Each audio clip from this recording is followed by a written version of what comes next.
저는 오늘 대정부 질의를 국무위원을 상대로 해서 하지 않겠습니다. 조금 전에 사실 많은 준비를 했지만 지금 이 시점에서 우리 국무위원들을 상대로 한 질의가 그다지 큰 의미가 없다고 생각을 하고 몇 가지 국민들과 함께 우리 정치에 대해서 좀 생각을 해보고자 방금 제 원고를 서랍 속에 넣어놓고 이렇게 나왔습니다. 지금 이 시간도 전국에서 바로 코로나19 대책 수립하기 위해서 너무나도 헌신적으로 고생하시는 우리 공직자 여러분 모두에게 국민을 대신해서 정말 진심으로 감사의 말씀을 꼭 올리고 싶습니다. 또한 대구, 경북에서 그리고 전국에서 환자들을 돌보시느라고 너무도 애를 많이 쓰고 계시는 우리 의료진들, 의사 선생님들과 간호사님들을 포함한 의료진 여러분들에게 정말로 여러분들은 우리의 영웅이고 우리의 의지이고 우리를 정말 지켜주시는 전사라, 이런 인사를 꼭 좀 올리고 싶습니다. 지금 잘 알다시피 상황은 국난 상황입니다. 국가의 난리 상황입니다. 비상사태 상황입니다. 사실상 헌법에 보장된 국민들의 기본권들이 제대로 작동이 되지 못하고 있는 그러한 상황입니다. 국민의 가장 기본적인 생명권이 제대로 지켜지지도 보장되지도 못하고 있고, 또한 인간다운 생활을 해야 될 헌법에 보장된 이러한 기본적인 삶조차도 보장을 받지 못하고 있는 이러한 헌법이 사실상 중단된, 헌법이 사실상 작동을 하지 못하고 있는 이러한 비상 상황이고 국난 상황, 한 번도 겪어보지 못한 그런 우리는 처지에 놓여 있습니다. 정말 이런 상황 속에서 너무도 우리는 참담하기도 하고 불안하기도 하고 또 국민들이 공포에 젖어 있기도 합니다. 정말 저는 우선 야당에게 함께 같이 생각을 해보자는 얘기를 하고 싶습니다. 만약에 우리가 여당이라면 지금 야당이 어떻게 해주기를 바라나 하는 부분을 한번 생각을 해보면 어떨까요? 여당에게도 같이 묻고 싶습니다. 여러분들이 지금 야당이라고 한다면 지금 여당이 어떻게 해주기를 바라나 하는 그러한 내용을 가지고 한 번 정도는 생각해 볼 수 있는 그러한 정치를 떠난 정말 국가나 국민을 생각해야 되는 그런 시점이 아닌가 하는 생각이 듭니다. 지금 코로나19는 잘 알다시피 바이러스 문제입니다. 바이러스는 바이러스 논리로 풀어야 됩니다. 그럼에도 불구하고 초장에 바이러스를 정치로 풀려다가 모든 문제가 꼬이게 됐습니다. 정치가 아니었었다고 한다면 틀림없이 최고의 바이러스 전문가를 컨트롤 타워로 앉혔을 겁니다. 그러나 지금 컨트롤 타워는 대통령입니다. 국무총리입니다. 그리고 또 누구인지도 모릅니다. 컨트롤 타워를 만들어 놓고 비전문가들이 온갖 간섭과 개입을 하다가 보니까 모든 문제가 다 꼬이고 있고 그걸 신천지 탓으로 하고 있지만 결코 그렇지 않다고 생각을 합니다. 지금 가장 시급한 것은 제대로 된 컨트롤 타워를 임명하는 것입니다. 그리고 그 컨트롤 타워는 전문가여야 된다는 것입니다. 그리고 그 전문가 말에 대통령도 국무총리도 모든 국무위원도 국민들도 함께 따라야 된다고 생각합니다. 우리는 얼마 전에 빈라덴 잡을 때에 오바마가 했던 그러한 사진들을 또 행동들을 잘 알고 있습니다. 전문가 원스타에게, 특전사령관에게 모든 컨트롤 타워의 지휘권을 맡기고 대통령도 힐러리 국무장관도 사이드 옆에 앉아서 그저 지켜만 봤습니다. 이래라 저래라 간섭하지 않았습니다. 지금 대통령께서는 어떻게 하셨습니까? 잘 아시지도 못하면서, 전문가도 아니시면서 이제 종식돼 간다, 일상으로 돌아가도 된다, 경제 전념해도 된다고 말씀을 하셨습니다. 대통령 말씀 듣고 그렇게 했다가 지금 코로나 확산이 말로 형을 할 수 없는 상황이 됐음에도 불구하고 계속해서 대통령께서는 마스크를 어떻게 공급을 하라, 마스크를 어떻게 지켜라까지 다 이렇게 시시콜콜한 지시를 내리고 있습니다. 만약의 경우에 제대로 된 전문가에게 컨트롤 타워를 맡겼다고 한다면 그 컨트롤 타워가 중국인들의 입국을 금지하라면 금지하는 것이고, 금지 안 해도 된다고 한다면 국민들이 다 금지 안 해도 되는 것으로 할 수가 있는 그런 거였었습니다. 그럼에도 불구하고 컨트롤 타워를 제대로 임명하지 않고 전문가들을 임명하지 않는데, 지금 이 순간 다시 정부에서는 제대로 된 전문가로 컨트롤 타워를 임명을 하고 대통령부터 국민이 다 따르자고 그렇게 얘기를 해야 됩니다. 한마디로 말해서 이제 코로나19 문제에 대해서는 대통령은 빠지라는 것입니다. 대통령은 빠지셔야 됩니다. 대통령은 이 바이러스 문제에 대해서 관여하고 개입해서는 안 됩니다. 시시콜콜하게 관여해서도 결코 안 되겠습니다. 그리고 이제 지금 아까도 제가 국난 상황이라는 표현을 썼습니다. 국가 비상사태란 말을 썼습니다. 이 이후가 문제입니다. 경제가 어떻게 될지, 외국으로부터 이렇게 불신을 당한 나라가 어떻게 다시 그러한 신뢰로 회복할지 정말 걱정이 많이 됩니다. 정말 나라가 갑작스럽게 후진국으로 후퇴를 하고 완전히 가라앉고 무너져 내리고 있습니다. 지금 대통령께서는 이 코로나19 문제는 아까 전문가 컨트롤 타워에게 맡기고 본인은 이제 이 사태가 수습되고 나서는 중립내각, 거국내각을 구성을 해서 모든 분야를 제대로 된 전문가들이 국정을 다스릴 수 있도록 꼭 그렇게 해 주셔야 되겠습니다. 대통령께서는 지금 중립내각을 반드시 구성하는 구상에 들어가야 된다고 생각을 합니다. 그리고 저는 또 이 자리에서 참 섭섭한 사람들이 있어서 좀 말씀을 드리고 싶습니다. 서울시장, 경기지사, 부산시장, 그리고 충남북 도지사와 대전시장, 울산시장, 경남지사, 광주, 전남, 전북시장과 도지사 여러분,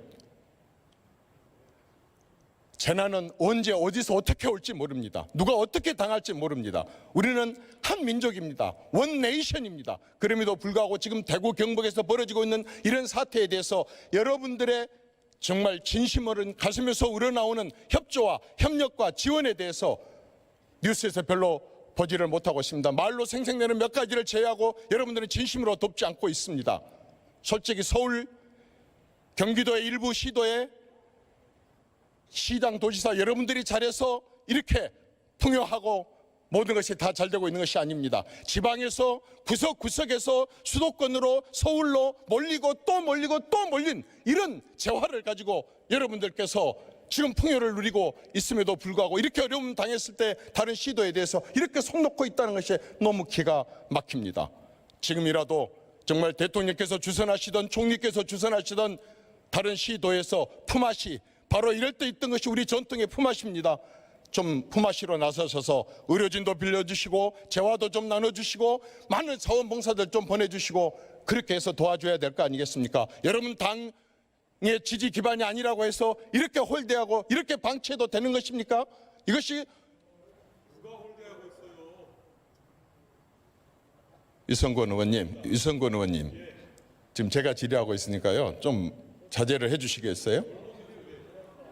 여러분, 제가 여러분들 지금 이런 사태가 오게 되는 데는요 사실은 집권 세력들의 굉장히 중요한 큰 정말 잘못된 부분이 있어서 이렇게 국정이 이런 위기 상황 속에서 국민을 하나로 만들지 못하고 김대중 대통령이 됐던 그런 근무기를 이끌지 못하고 있다고 저는 생각을 합니다. 그게 무엇이냐? 저는 36년 정치를 하면서 이 정권 들어와서 처음 보는 게 있습니다.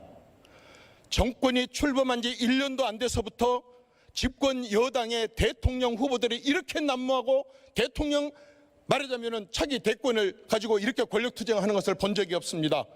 대통령이 임명한 국무총리가, 대통령이 임명한 대통령 비서실장이, 그리고 경기지사, 서울시장, 경남지사, 전 충남도지사까지 출범한 지 1년도 안 된 정권에서 여당 내에서 대권 후보의 경쟁을 치열하게 하다가 어떤 권력투쟁 현상이 일어났습니까?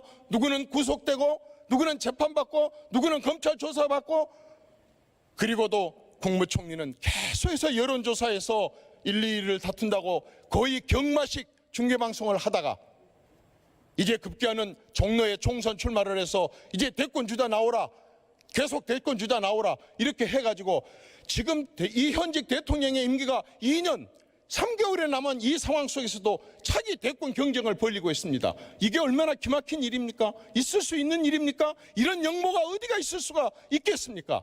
어떻게 국무총리가, 대통령 비서실장이, 그리고 여당의 도지사들이 임기 1년도 안 지난 대통령을 놔두고 차기를 노리면서 인기 영합을 하고 국정에 전념하지 못하고, 그리고 사실 용기 있는 그러한 어떤 국정을 운영을 함에 있어서 바른 말 한마디도 못하는 이러한 현상을 빚어낼 수가 있습니까? 이렇게 해서 조직을 만들고 그렇게 해서 여기저기에다가 많이 사조직이 생기기 시작하면서 생기는 많은 권력비리에 대한 소문들이 떠돌고 있으니, 이렇게 해가지고야 어떻게 국정이 제대로 될 수가 있겠습니까?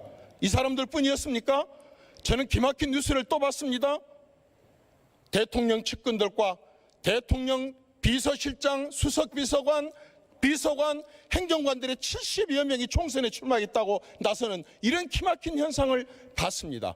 1명, 2명, 3명, 4명, 5명, 6명, 7명이라면 내가 이해를 하겠습니다. 어떻게 70여 명이 이제 출범한 지 3년도 안 된 대통령을 놔두고 총선을 하겠다고 전부 뛰쳐나가고 이런 일이 벌어질 수 있습니까? 사실 그분들은 대부분이 국정에 있어서 그렇게 큰 전문가들은 아니었었습니다. 이제 일을 배울 만한데 대통령을 홀로 놔두고 바로 그 유능한 사람들이 다 떠나버리고 또다시 새로운 사람들을 모집한다면 그 사람들이 또다시 아마추어들이 될 것입니다. 이런 사람들이 어떻게 해서 국정을 제대로 이끌어갈 수 있고 대통령을 제대로 보좌를 할 수가 있겠습니까? 그냥 단순한 비서관들이었고 수석이었으면 말도 않겠습니다. 이 정권 들어와서 아주 특별하게 또 윤리된 게 있었습니다. 여러분들 잘 아다시피 청와대는 완전히 청와대 중심 국가를 유지를 했습니다. 100만 명이 넘는 공무원들을 거의 팽개치다시피 놔두고 모든 걸 청와대에서 기획하고 청와대에서 발표하고 청와대에서 대응하고 청와대에서 모든 걸 주도를 했습니다. 어떤 것을 했습니까? 청와대 비서관들이 국무위원, 국방부 장관한테 공개적인 경고를 하는가 하면 UAE에 원전 문제가 있을 때 산업부 장관, 외교부 장관 다 놔두고 대통령 비서실장에 나가서 수습을 하고, 북한에서 탈북자가 넘어왔을 때 컨트롤 타워가 청와대가 돼서 그 2명을 북한으로 보내는데 앞장을 쓰고, 그 이외에도 청와대에서 거의 모든 정책을 다 주도를 했습니다. 청와대에서 주도한다는 얘기는 그 모든 걸 크고 작은 걸 다 대통령이 책임진다는 얘기인데, 그렇게 일해왔던 사람들 70여 명이 빠지거나 또 박혀있는 측근들까지 다 박혀나가서 이런 식으로 총선에 출마를 한다고 한다면 도대체 국정을 누가 보좌를 대통령을 해서 제대로 이끌어갈 수 있고 국민들이 그러한 국정에 대해서 신뢰를 할 수가 있겠습니까? 여러분들이 봐도 청와대에서 받아들이는 청원이 기가 막히지 않습니까? 20만 명 이상의 자격 요건을 갖춘 138건 중에 32건이 전부 정치적인 것이고, 그 다음에 29건이, 그 중에 90%가 넘는 29건이 전부 다 야당에 대한 비판과 그리고 대통령과 여당에 대한 옹호였었습니다. 야당을 해체하라는 청원이 있었습니다. 대통령을 응원한다는 청원이 있었습니다. 검찰총장을 수사하라는 청원이 있었습니다. 이런 식으로 29개 청원이 있는 것입니다. 언제부터 청와대가 이렇게 모든 청원을 다 맡아서 합니까? 청와대가 힘이 있으니까 각 부처에서 해야 될 문제를 지시하고 압력을 넣겠다는 거 아니겠습니까? 이런 부분들에 대해서도 사실은 정말 안타까운 일입니다. 그런데 청와대가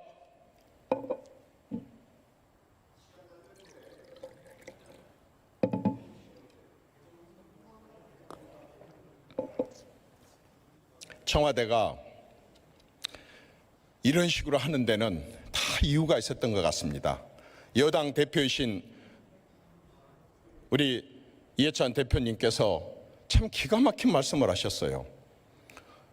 보수를 괴멸시키겠다 그랬습니다. 대한민국에서 보수가 괴멸되고 없으면 그러면 누구만 남습니까? 진보 세력만 남겠다는 얘기입니다. 저는 농담인 줄 알았습니다. 그리고 그 뒤에 20년 집권을 하겠다는 뒷받침되는 말씀을 하셨습니다. 그리고 그걸 뒷받침하기 위해서 선거법을 고쳤습니다. 240석을 지역구에서 얻고 비례대표로 20석을 얻어서 87%인 260석을 얻겠다고 하는 말씀, 너무너무 기가 막히고, 어떻게 민주주의를 했던 사람들이 국민들이 선택한 투표권을 가지고 이렇게까지 말씀을 하실 수 있는가 싶었습니다. 돌아가실 때까지 결코 정권을 내놓지 않겠다고 하는 것도 그 중에 일부였었습니다.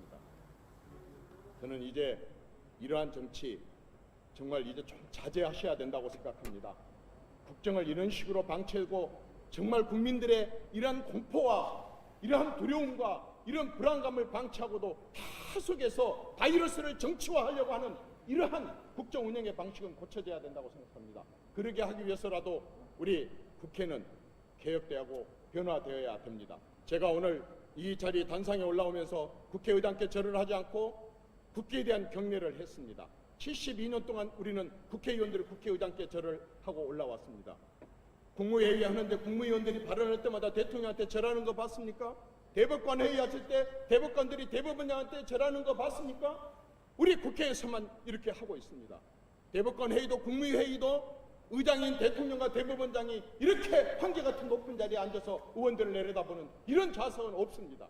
이러한 권위주의, 바로 이런 것들 때문에 여기서 익숙한 국회의원들이 지역구 돌아가게 되면 반드시 단상에 앉으려고 그러고 반드시 발언권을 얻어서 인사말을 하려고 하고 이렇게 권위주의로 가게 되는 것입니다. 저희 국회의원들 저부터 잘못했습니다. 국민들에게 용서를 빕니다. 정말 좀 달라지고 변하고 달라져서 정말 새로운 국회가 되도록 노력을 하겠습니다. 국민 여러분, 이번에 국회를 좀 견제하는 그러한 세력으로 만들어주고 구성을 해 주십시오. 국민 여러분들께서도 잘 알다시피 우리 국회에 지금 외교관 출신들 국회의원이 한 명도 없습니다. 또 4차 산업혁명 시대에 4차 산업 전문가들이 거의 없습니다. 20대 국회의원이 한 명도 없습니다. 30대 3명이 있지만은 제대로 20대, 30대, 40대의 미래 세대들의 얘기를 다 할 수가 없습니다. 이번 국회에서 국민 여러분들께서 바로 이런 부분들도 감안을 해서 21세기의 새로운 미래 세대들을 위한 그러한 정치를 이끌어가게 하는데 여러분들 구성에 많이 협조해주고 도와주시면 고맙겠습니다. 이제 저는 마지막으로 국회 견제 세력에 대해서 한 번 더 말씀을 드리겠습니다. 지금 대법원은 코드 인사로 거의 한쪽으로 치우쳤습니다. 그렇게 구성된 대법원장과 청와대에서 추천한 사람으로 헌법재판소 또한 코드 인사화됐습니다. 심지어는 검찰조차도 이제 편을 가르기 위해서 여러 가지 일들이 시도되고 있습니다. 많은 부분들이 한쪽으로 치우졌고 편중되어 있습니다. 오로지 국회 한 군데만이라도 제대로 최고의 권력, 왕 같은 권력을 쥐고 있는 이러한 대통령을 견제할 수 있도록 이번 선거에서 국민 여러분들께서 꼭 좀 깊이 생각해서 도와주시기 바랍니다. 고맙습니다. 이정현 의원 수고하셨습니다. 그러면 이상으로